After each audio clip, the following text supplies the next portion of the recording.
The Roaring Twenties, a period of opulence, extravagance, luxury, lust, and affluence.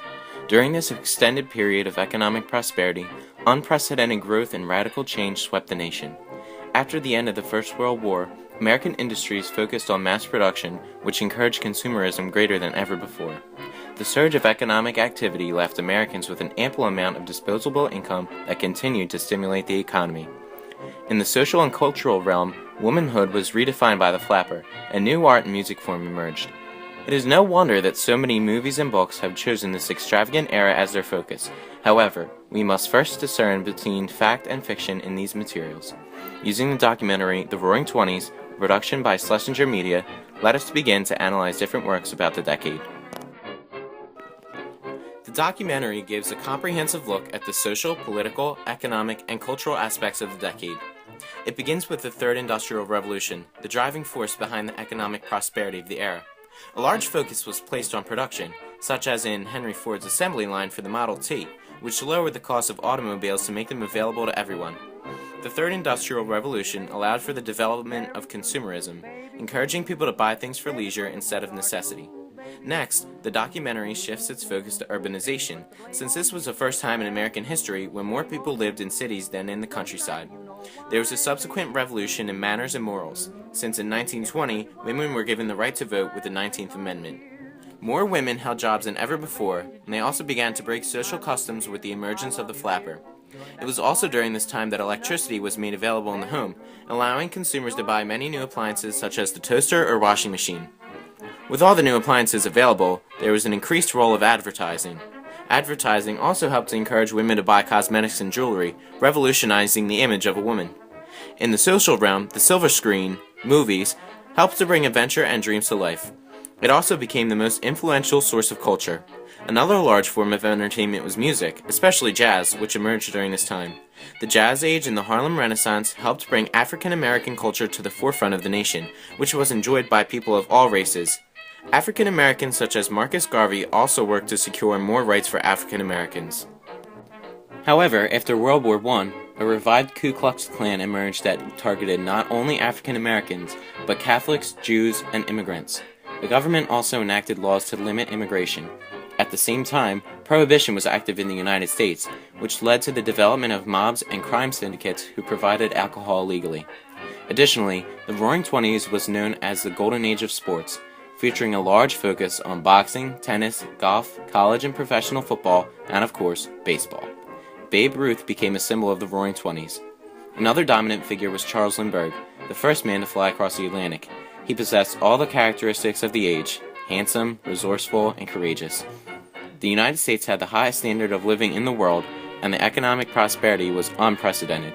However, with the stock market crash of 1929, the prosperity of the Roaring Twenties came to an end.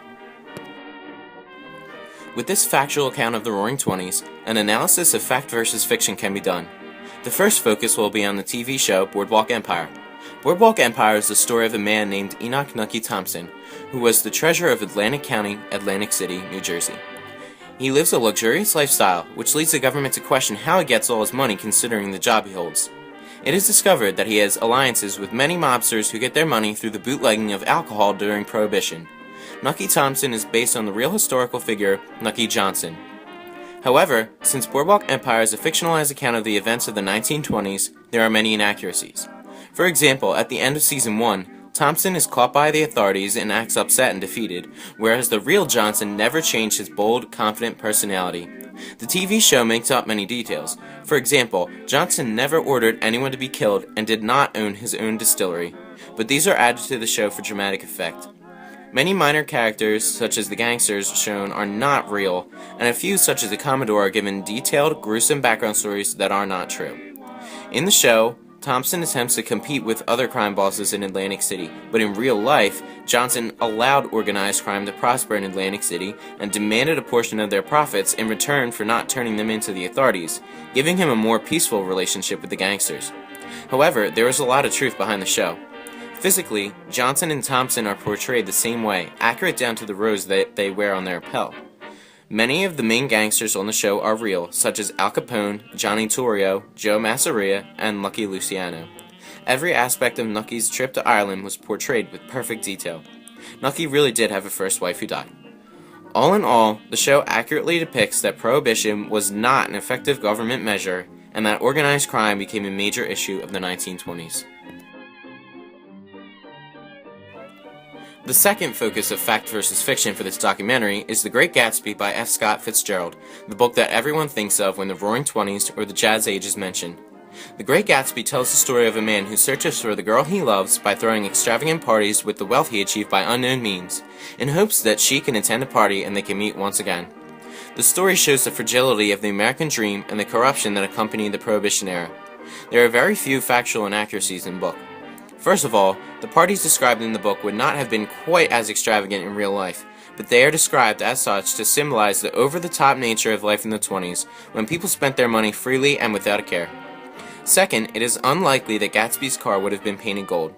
As mentioned in the documentary, the early 1920s saw the beginning of mass production of automobiles, and Henry Ford had his automobiles painted black for easiest, cheapest production.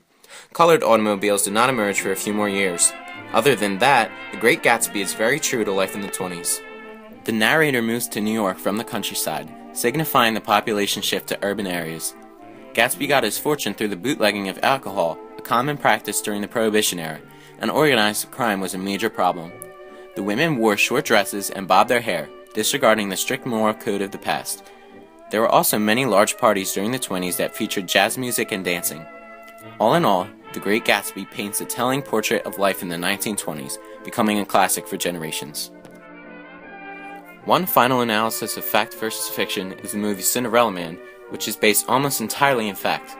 Cinderella Man is the story of James J. Braddock, a boxer who quite literally fought his way out of the Depression in the 1930s and became the heavyweight champion of the world.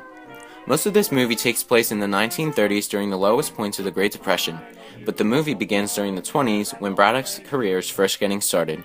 As the documentary stated, the 20s were known as the golden age of sports, where boxing especially entered the spotlight, making all the attention Braddock received in the movie extremely accurate. In 1928, Braddock really did win a fight that made him a championship contender. However, when Braddock broke his hand in a fight and the stock market crashed in 1929, Braddock had to stop boxing. His family was thrust into poverty like many Americans at the time, and they had to do whatever they could to get by. Watering down milk to make it last longer was a common practice that the Braddocks are seen doing in the movie. Although the main focus of the movie is on the events of the 30s, the beginning scenes of the movie showcase the golden age of sports and also how the extravagance of the Roaring Twenties came to an end. The Roaring Twenties by Schlesinger Media gave valuable insight on every aspect of the 1920s, ranging from social, political, economic, and cultural. It provided a very factual account of the decade, making it possible to distinguish fact from fiction from various different sources. Perhaps one day, the world will realize that the 20s was the best decade to ever happen in America, and we can go back to the days of extravagance, opulence, flappers, and mobsters once more.